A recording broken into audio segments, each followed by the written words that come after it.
welcome everyone to session 5. We're excited to have paper Criminals, Bankruptcy, and Cost of Debt by Morten from Copenhagen.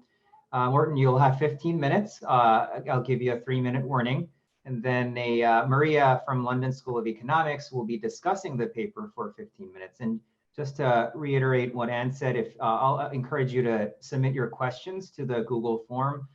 Susie will help me sort them out, and I will moderate them after the discussion for about 10 to 15 minutes. And if possible, it'd be great if you can keep your questions as clear and succinct as possible so that we can cover as many questions as we can. So without further ado, Morten, the floor is yours. All right, thank you very much for the introduction. Can you all hear me? Just put a thumbs up. All right, okay. Thank you so much for the introduction and good morning, everyone. Before I begin, I would like to take the chance and thank the journal editors for inviting us to present our paper at this year's conference. And a special thank you to our associate editor, Scott Richardson, for providing helpful comments on an earlier draft of this paper. Our paper has benefited greatly from these. I am Morten Seitz. I'm with Copenhagen Business School, and this is joint work with my colleague Kasper Jønsson. So in this paper, we ask whether employee characteristics provide information about a firm's risk, and if so, are they priced by the firm's lenders? And why would anyone do research on employee characteristics and firm outcomes? Don't the CEO and the other top managers make all the decisions within the firm? Well, reading the literature until recently, one might believe so. Top managers are associated with all kinds of firm outcomes, such as a firm's financial reporting quality, performance, and risk-taking.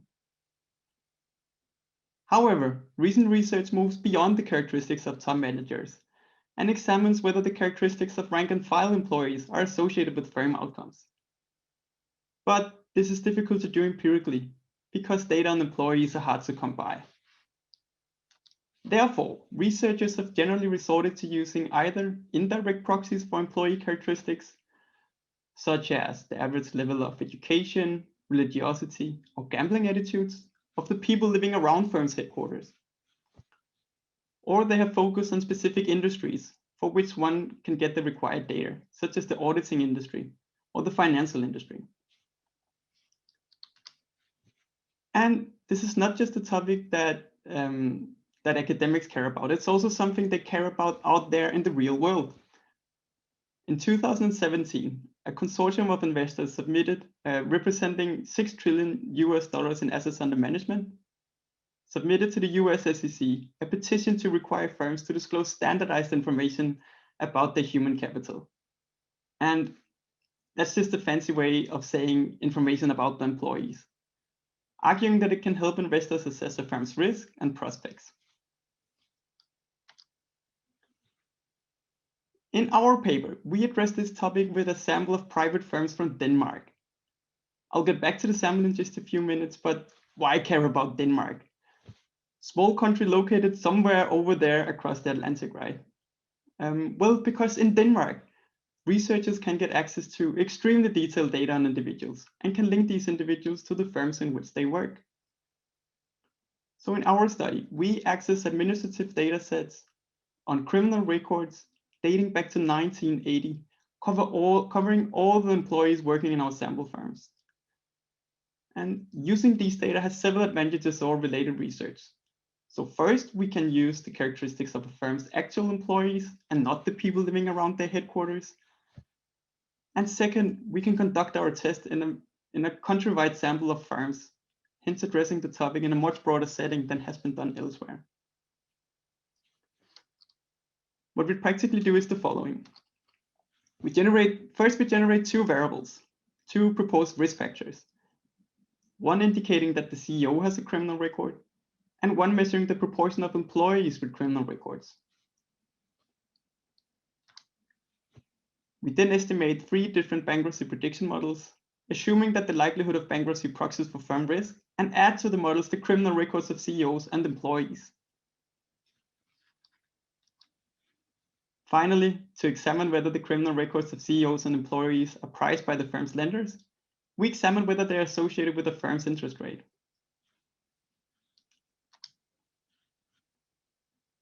the data set underlying our test comprises a large sample of private firms and all their employees.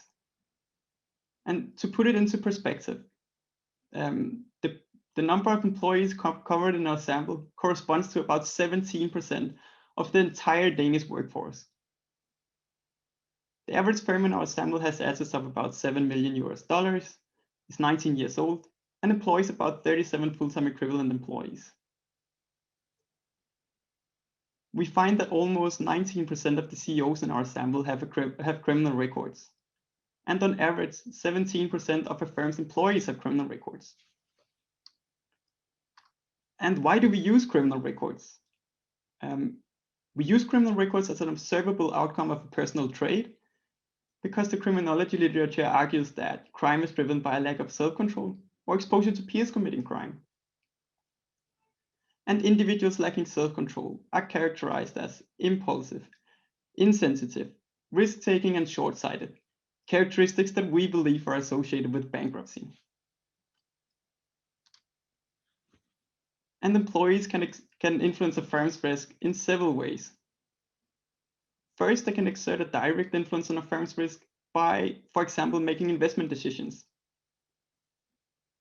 We cite a paper by Graham et al., survey evidence, suggesting that investment decisions are commonly delegated to below CEO, CFO level. And second, employees can exert an indirect influence on a firm's risk by influencing their co-workers. And this is called peer effects. And peer effects are documented everywhere. Most of the time, we tend to do what others do, right? For example, we cite a paper by Dimmark et al., who show that fraud is contagious to new co-workers following M&A transactions. Finally, employees have a governance role and can choose to discipline or not discipline managers from making risky or bad decisions. I think it's time to have a look at some results. And this table reveals our first main results. We estimate the 3 bankruptcy prediction models with a hazard estimation. And we find that the criminal records of CEOs and the criminal records of employees predict bankruptcies, incremental to the accounting figures and incremental to each other.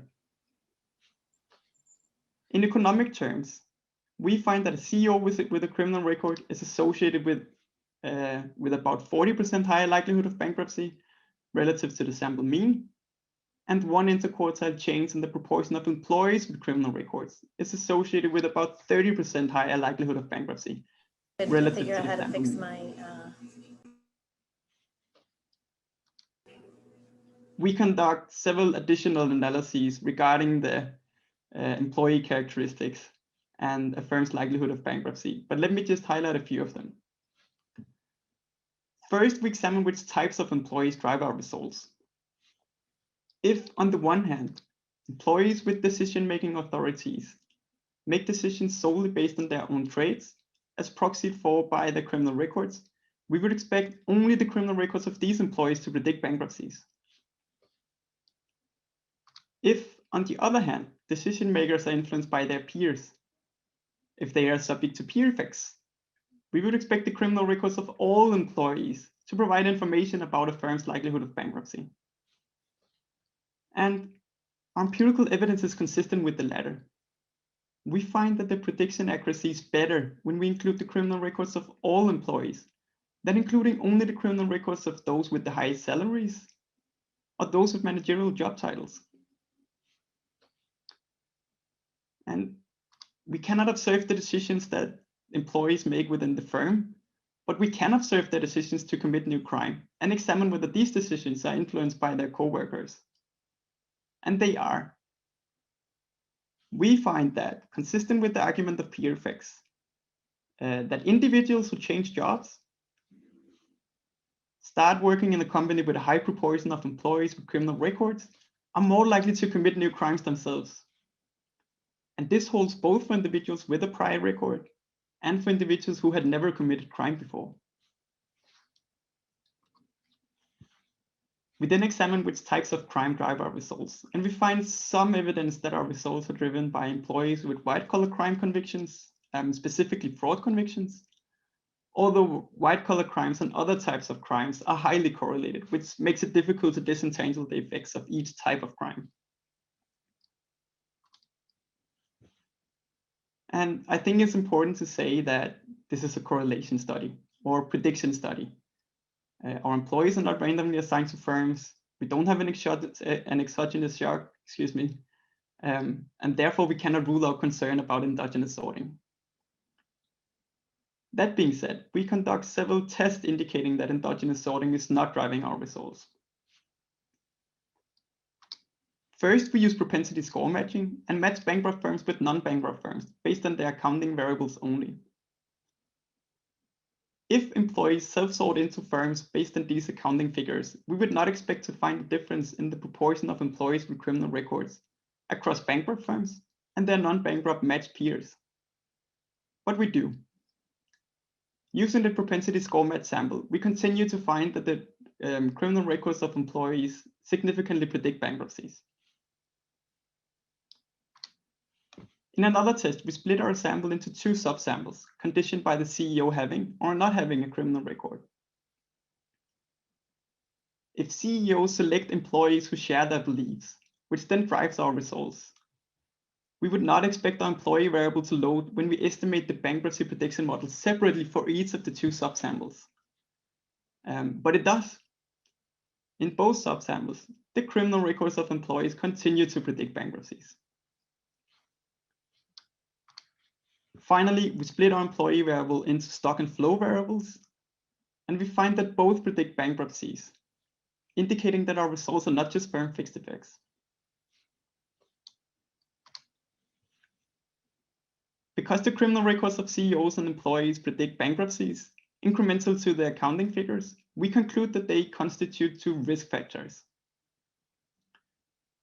We then examine whether these two risk factors are priced by the firm's lenders, and in the following, I'll focus on banks being the largest external capital providers to the private firms in our sample. And it was not clear to us ex ante whether or not we would expect banks to price the criminal records of CEOs and employees. There are arguments both for and against. Regarding the CEOs, on the one hand, their criminal records are not publicly available. They're not disclosed in, for example, the annual report, but the bank could still get the information through private channels. So we called several of the largest Danish banks and asked them about their practices, and they told us that they do not collect this kind of information, except in some very rare cases, indicating no association between CEOs' criminal records and their firm's interest rate. But on the other hand, the literature finds that the characteristics of CEOs are important in the lending decision. Banks conduct interviews with CEOs before lending, and during these interviews, the bank could learn about the type and the traits of the CEO, indicating a positive association between CEOs' criminal records and the firm's interest rate. Regarding the employees, on the one hand, the bank cannot get their criminal records, and the bank does not conduct interviews with the employees. But on the other hand, the bank could learn about a borrower's workforce characteristics if these characteristics are associated with firm behavior that the bank can then observe. So ultimately, it's an empirical question whether banks price the criminal records of CEOs and employees. And our empirical results are the following. In our cross-sectional estimations, we find that firms with a CEO with a criminal record pay high interest rates of about 5 to 6% relative to the sample mean. Regarding the criminal records of employees, we don't find consistent evidence. Only in 1 of 3 estimations, the coefficient is significantly different from 0 and positive, although this effect disappears when we add additional control variables from the cost of debt literature. Morten, you have 3 minutes. Yeah, thank you. And we find no results when we control for firm fixed effects, potentially because of the rarity of CEO turnovers in our sample. Recall that we have that our sample comprises private firms, and for these firms, CEO turnovers are just not happening so frequently. So to summarize, in this paper, we examine whether employee characteristics provide information about a firm's risk and whether these characteristics are prized by the firm's lenders. And regarding the first part, we find that a firm's likelihood of bankruptcy increases when the CEO has a criminal record and increases with the proportion of employees with criminal records. Regarding the second part, we find that firms pay a higher interest rate when the CEO has a criminal record, but not when a high proportion of the employees have criminal records. So in conclusion, our results suggest that employee characteristics provide information about a firm's risk, information that is not currently priced. Thank you so much for your attention, everyone. And Maria, I'm looking much forward to your discussion and your comments. Thank you so much. Okay, so I can start. So I would like to thank the RAST editors and the conference organizers to give me the opportunity to discuss, for giving me the opportunity to discuss this paper. I really enjoyed reading it, and it also encouraged me to think more broadly about the question and to read literature in different fields, which I found really interesting. So I think this also speaks to how nice the paper is. So the authors look at whether firms that employ individuals with prior criminal convictions exhibit a higher risk of bankruptcy and whether this is priced by lenders. And they lay out two main channels through which the employment of criminal employees can increase distress risk. On the one hand, these individuals have been shown in prior literature to have certain personality traits. For example, they tend to be impulsive, they tend to be less risk averse, they lack self-control, and this can affect the decisions that they make within the firm. On the other hand, they can influence the decisions of other employees within the firm. So there could be peer effects. So the authors test their hypothesis within a sample of private, small and medium enterprises in Denmark. And they find that firms that employ criminals, both CEO and rank and file employees, exhibit a higher probability of bankruptcy.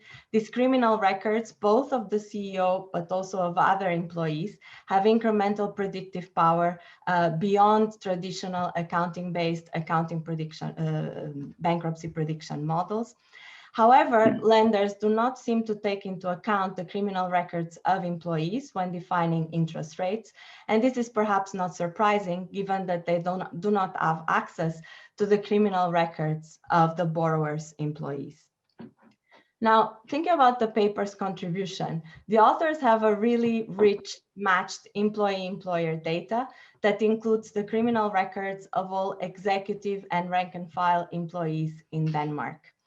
So compared to prior studies that look at prior convictions as a proxy for personality traits and that tend to focus either on specific industries, for example, auditors or financial advisors, or they tend to focus on CEO and other executives, this is where the papers, the rich data of the paper is where its competitive advantage lies.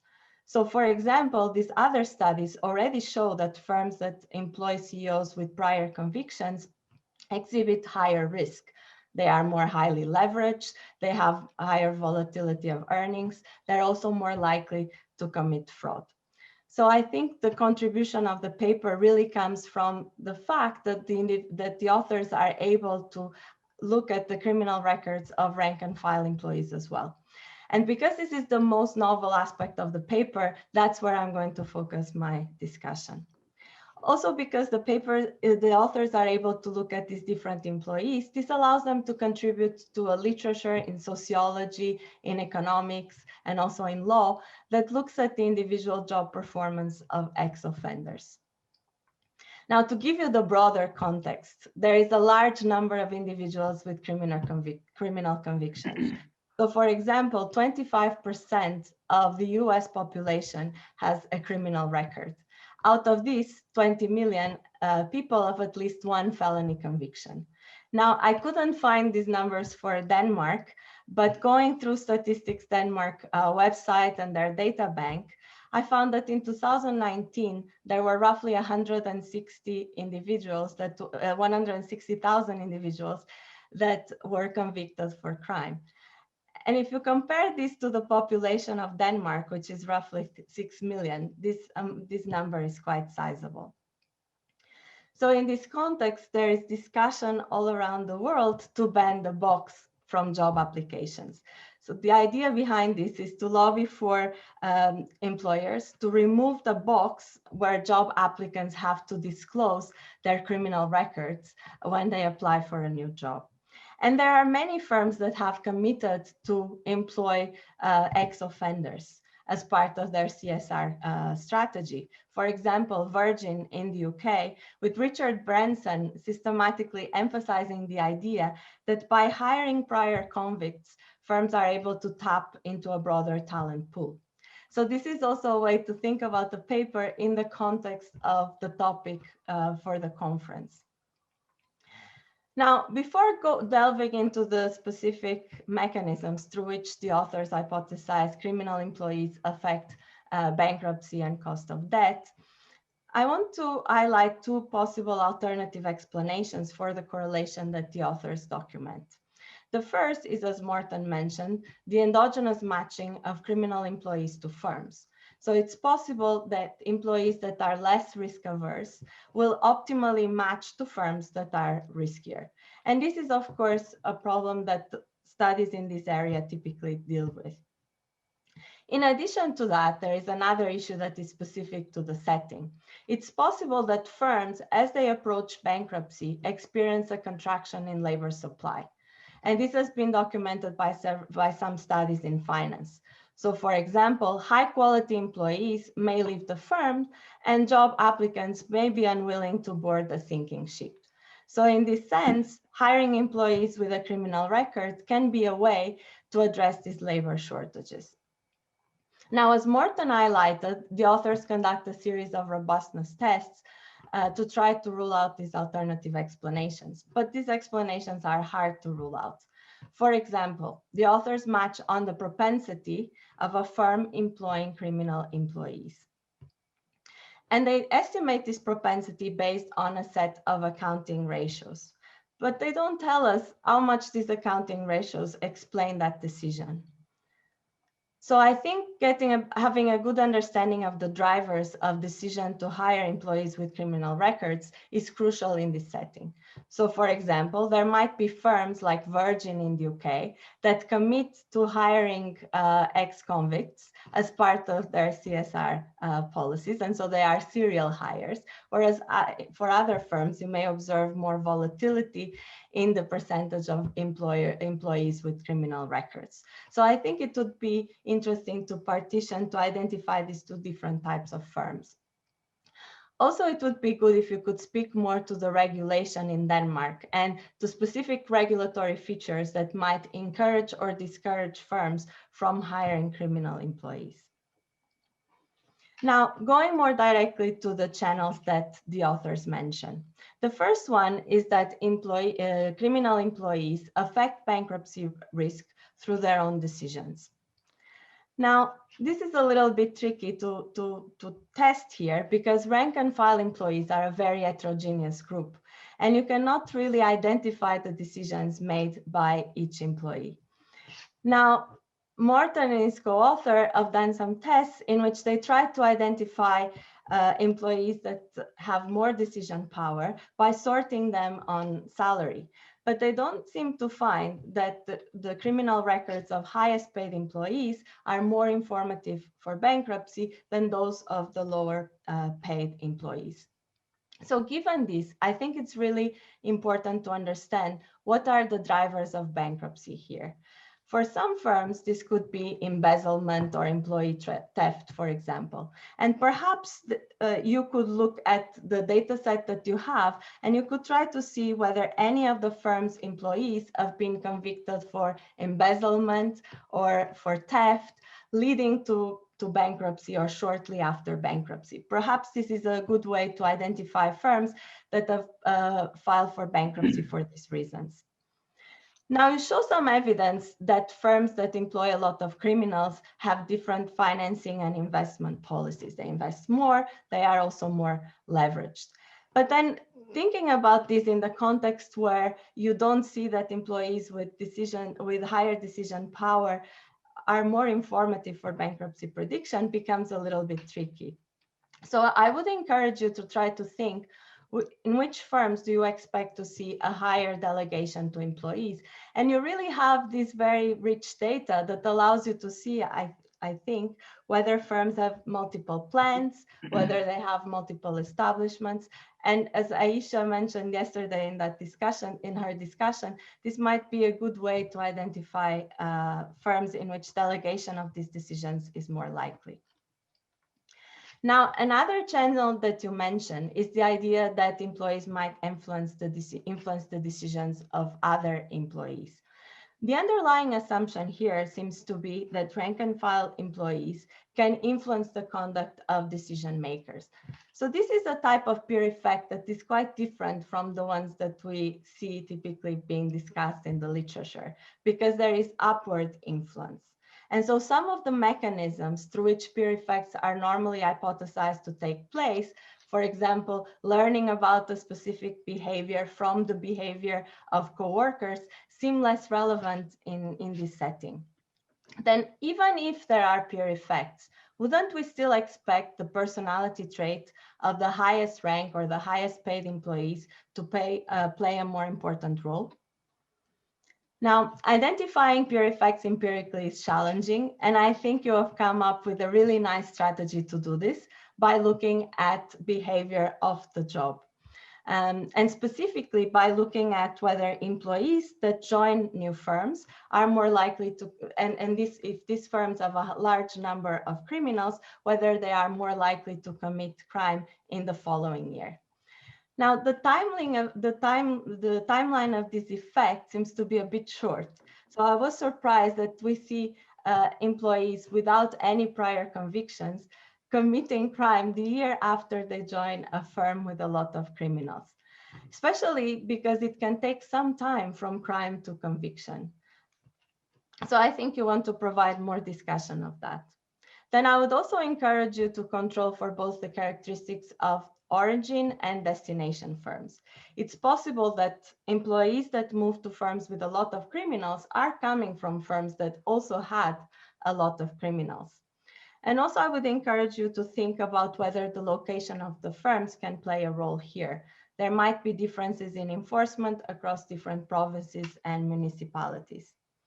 Of course, turnover is not exogenous, and this is something that is difficult to deal with, but perhaps you could try to identify employees that move directly from one company to the other and separating them from employees that experience some unemployment spells. This is something that you really have the luxury of doing with the data that you have available.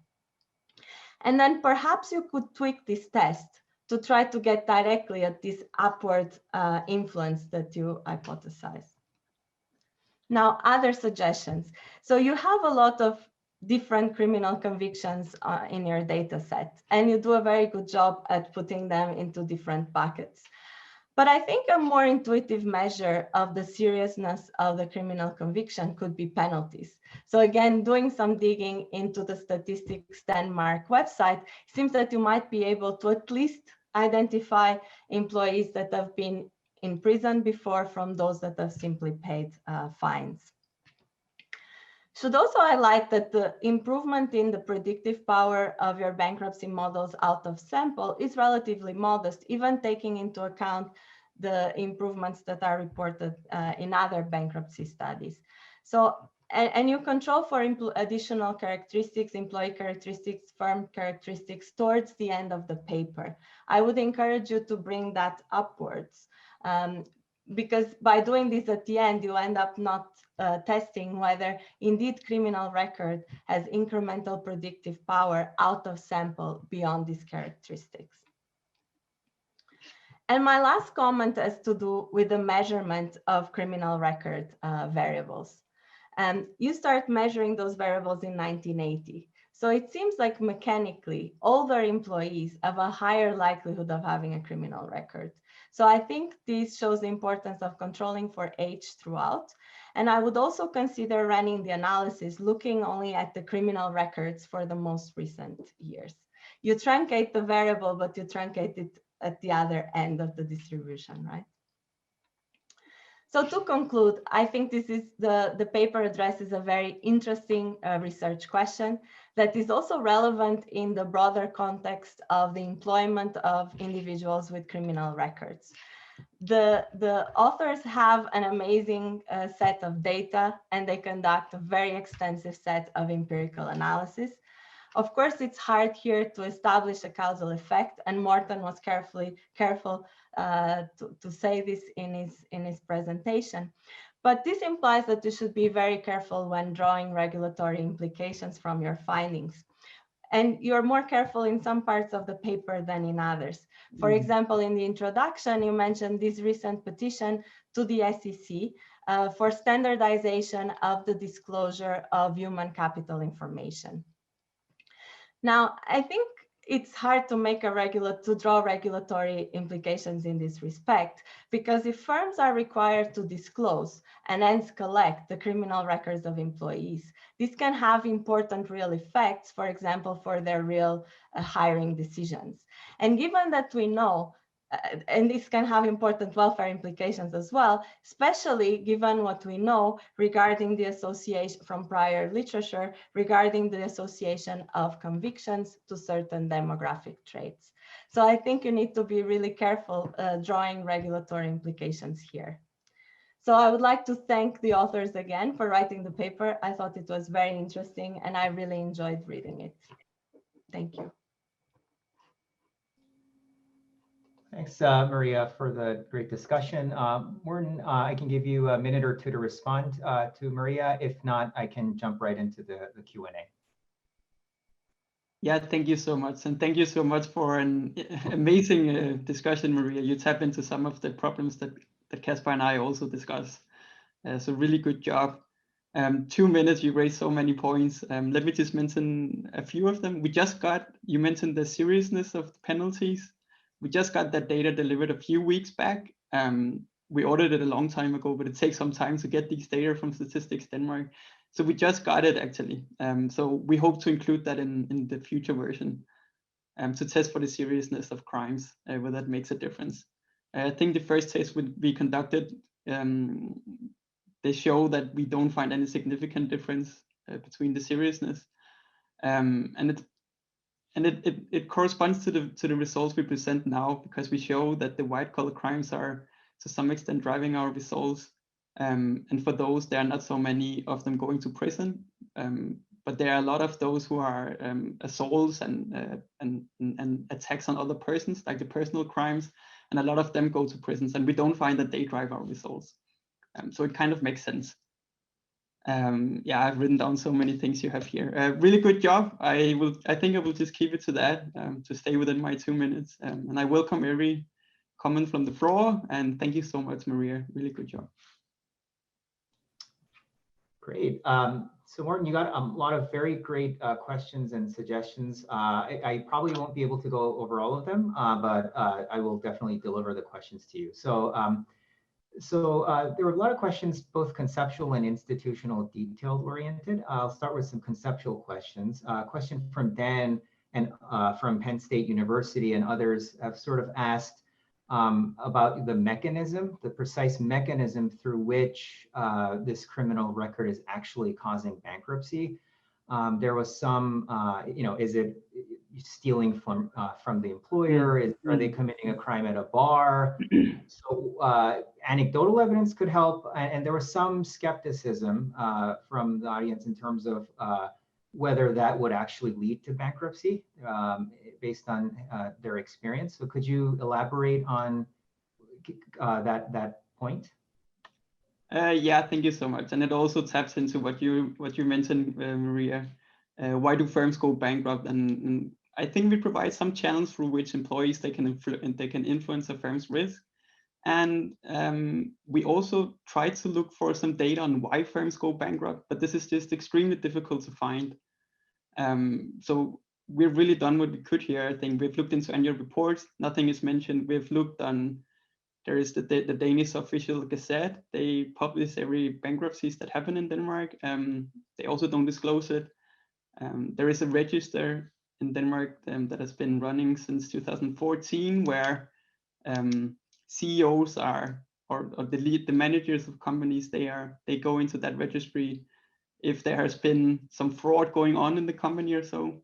But it's since 2014 and our data ends in 2015.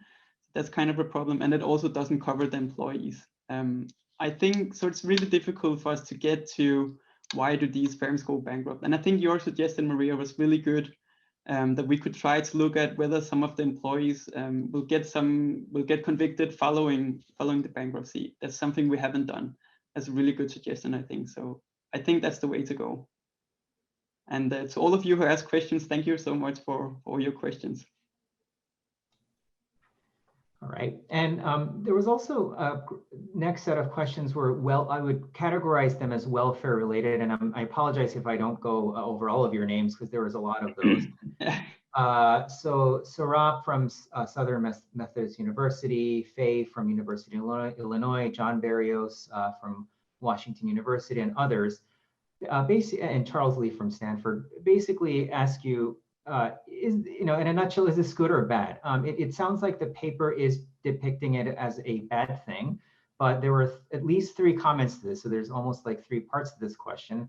One is there's some evidence that if you have criminal tendency, you're better at innovating, you might be a better entrepreneur, better at risk taking. So could that mean that you have this upside potential perhaps? So is it really a bad thing from the firm's perspective? And from more of a welfare perspective, it's almost giving these criminals a second chance. So there could be private benefits, as I mentioned, that could be good for the firm, innovation, entrepreneurship, whatever characteristic this is embedding. But it could also be good for from a societal perspective, that they're giving them a second chance. So it's a 2-3 part question, but could you comment on this sort of big picture welfare question? And yeah, thank you so much. Yeah, thank you so much for those of you who asked these questions. They're really interesting questions, and it's on purpose that we don't go into these questions in the paper. They are quite policy related, I think, and we think they are a bit too broad for our paper. But I can tell you what we think about it, or how we think about it with these welfare questions. Should this be something that firms should disclose? I think that's related to, should crimes follow you forever, or should they be removed from your criminal record after some time, which is what is done in Denmark. Our setting, crimes are removed from public records after 3 to 5 years. In the US, they per default follow you forever, so they are never removed unless you apply for it yourself. And they are both pros and cons. And I think in our paper, I think it's important to say that we take the perspective of a firm's stakeholders, so the firm's lenders, and they would be better off with this information than without it. But that being said, it doesn't mean the society would be better off, because if you have crimes that follow you forever, like the default is in the US, for example, it might be very difficult for these individuals to find a job. And when you don't have a job, you're more likely to commit new crime. And when you commit new crime, you are more likely to not get a job. And you see where we're going with this, right? But on the other hand, the argument for having these criminal records that follow you forever is that the cost of committing crime is very large upfront, because if you commit a crime, you will never be able, it's difficult for you to get a job. So that's the other argument. So there are arguments both for and against, and this is a difficult discussion on which even countries disagree, right? Now I've just compared Denmark and US, so that's a really difficult discussion, I think.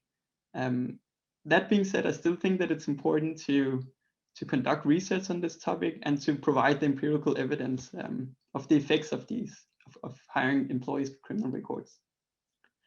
And you also mentioned some other positive effects that could, yeah. And I think that taps into, that's the question of whether the hiring of employees with criminal records could lead to other positive effects than the ones that we examine. And sure, they could. We only examine the probability of bankruptcy, and then we examine firms' performance in terms of their financial performance. But the hiring of employees with criminal records could be associated with other positive effects than the ones that we examine, for sure.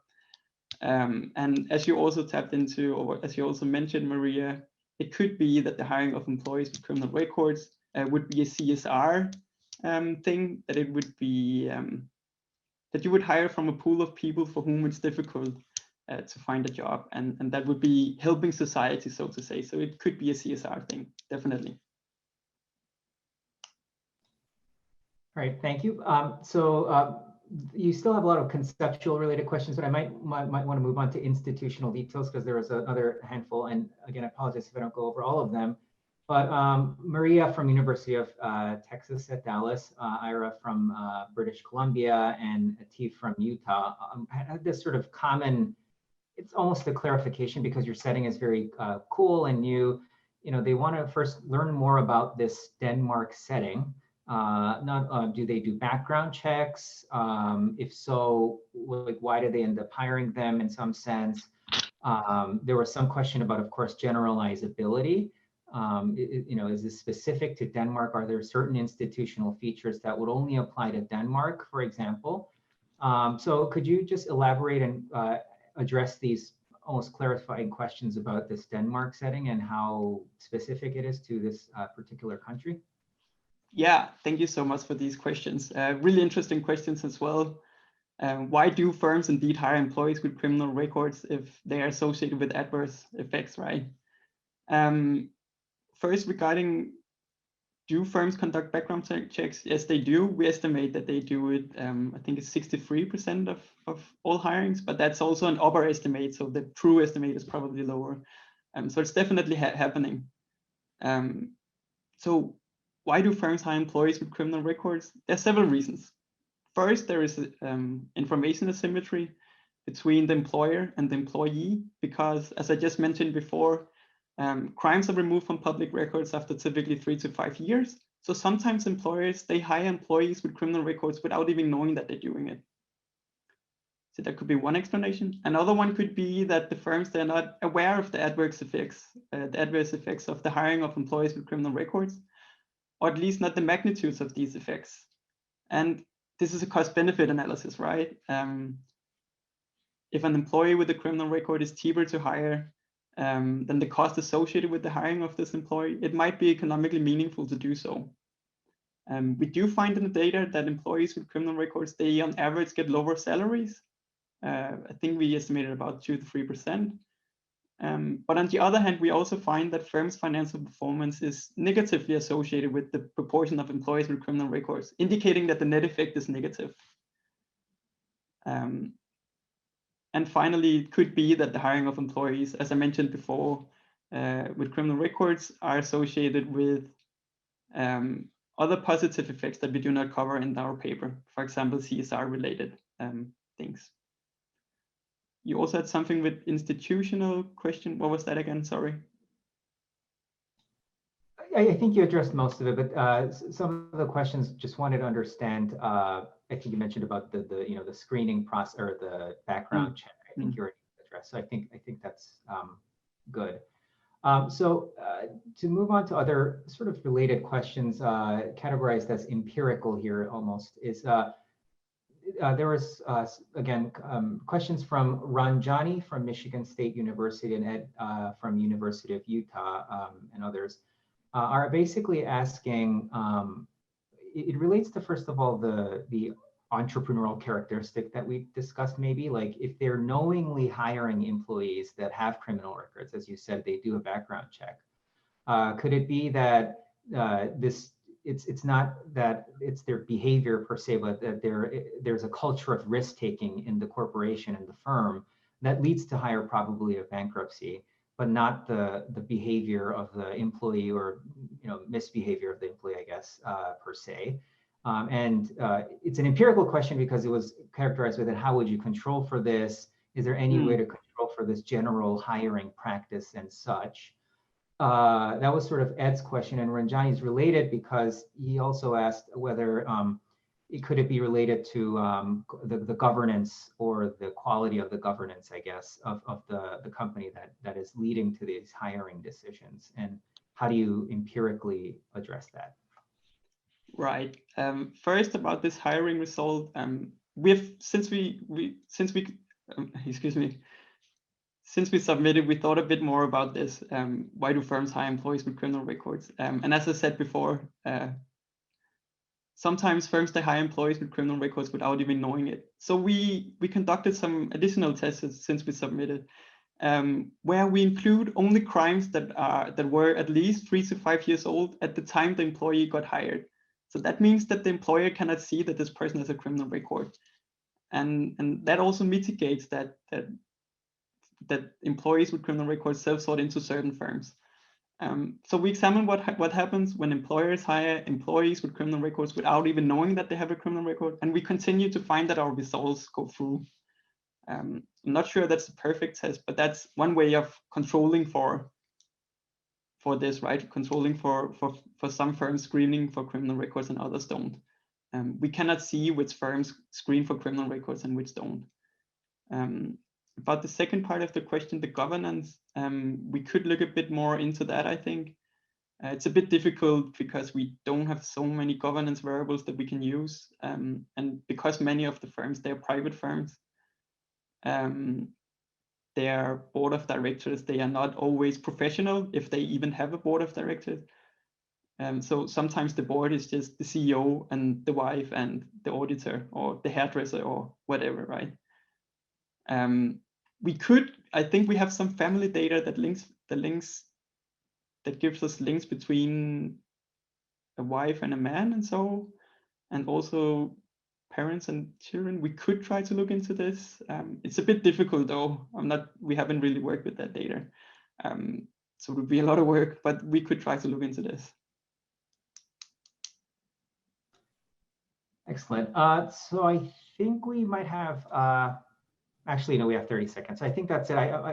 There's a lot of great questions that I couldn't go over all of them. We'll definitely deliver them to you. And thanks again for both the presenter Morten and Maria for discussion. And thanks everyone for great questions.